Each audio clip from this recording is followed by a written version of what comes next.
السلام عليكم ورحمة الله تعالى وبركاته. ودسنا للجوج نديناتشو دناناتشو سامنتون دي تلفة.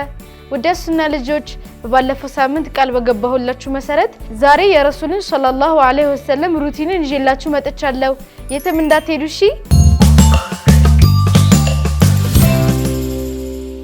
رسولاتشو صلى الله عليه وسلم كعشاء صلاة بوهلا مقويتم هنا مرفدا يودوم نبر ጉዳይ ከሌላቸው ዒሻ ከሰገዱ በኋላ ወዲያው ይተኛሉ።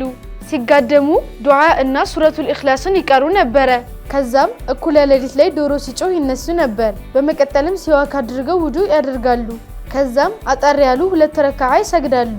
በዚህ መልኩ የረካዓውን ርዝመት እየጨመሩ ብዙ ሰላት ይሰግዳሉ። ከዛም የተወሰነ ሰዓት ይተኙና ደግሞ ይነሳሉ። የሱብህ ሰላት ሲገባ የሱብህ ሰላትን ሱና ይሰግዱና ከዛም በኋላ ሱብሂ በጀማዓ ይሰግዳሉ። ከሱብሂ በኋላ ደግሞ ጭራሽ አይተኙም።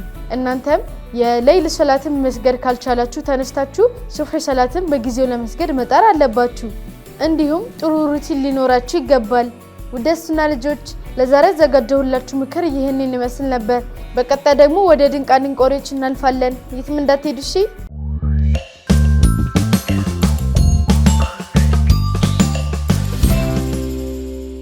ዛሬ ይዤላችሁ የመጣሁት ወሬ እኔ ራሱ በጣም አስገርሞኛል። እኛ ብዙ ጊዜ ፍራፍሬ ስንመገብ ልጣጩን እንጥለዋለን ወይም አትክልት ስንመገብ ቅጠሉን እንጥለዋለን። ግን በጃፓን ሀገር እኛ ቆሻሻ ብለን የምንጥለውን ነገር እነሱ ይጠቀሙታል። ምን ማለት የመሰላችሁ? ሀብሀብ ስንበላ ቀዩን ፓርት በልተን የቀረውን ደግሞ እንጥለዋለን። በጃፓን ሀገር ግን ልጣጩ ታጥቦ በጣም በውድ ዋጋ ይሸጣል። ሰዎችም ይገዙትና የተለያዩ ምግቦችን ይሰሩበታል።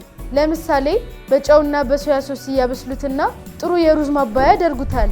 በስኳር ያበስሉትና ጣፋጭ ምግብና ጥሩ ማርማራታ ያወጣዋል። ሌላ ምግቦችን ይሰሩበታል። የሚገርመው ነገር ደግሞ ለሰውነት በጣም አስፈላጊ የሆኑ ንጥረ ነገሮችን በመያዙ ለደም ዝውውር፣ ለልብ እንዲሁም ደግሞ በሽታ የመቋቋም ችሎታን ያበረታል። በይበልጥ የጃፓን ህዝቦች ተጠቃሚ እንዲሆኑ የሀብሀብ ልጣጮችን በመሰብሰብ ያደርቁትና ከዛ በኋላ ተፈጭቶ ዱቄቱ ይሸጣል። ሰው ዱቄቱን በመግዛት የተለያየ ምግብ ላይ በማድረግ ይጠቀሙታል። ውደስና ልጆች ለዛሬ ዘጋጀሁላችሁ ፕሮግራም ይሄንን ይመስል ነበር። ቀጣይ ሳምንት እስክንገናኝ ድረስ ቸርቸስና ልጆች